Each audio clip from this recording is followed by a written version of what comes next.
This is the F major 7 chord. Hi,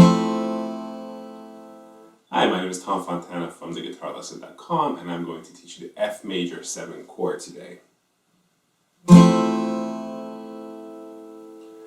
So the fingering for this chord is your first finger on the first fret of the B string, your second finger on the second fret on the G string, and your ring finger will go to the third fret of the D string, and you'll strum the higher 4 strings with this one, okay? Now pluck each string nice and slow, and you'll want to make sure that none of the strings are buzzing, and that all the notes are ringing nice and clear.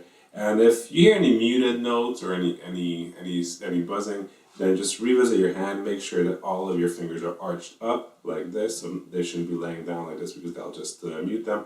Your fingers should be as close to the fret wire as possible. And in the end, you should have a clear F major 7 chord. Now let's just practice the F major 7 a little bit. So we'll be using the chord on, chord off technique, where we form the chord, strum, take our hand off, and then put the chord shape back and strum, chord off, chord on, chord off, chord on.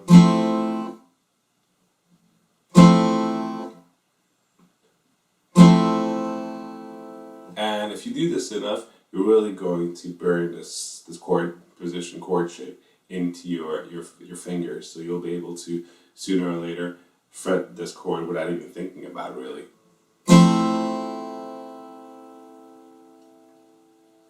And that's how you play the F major 7.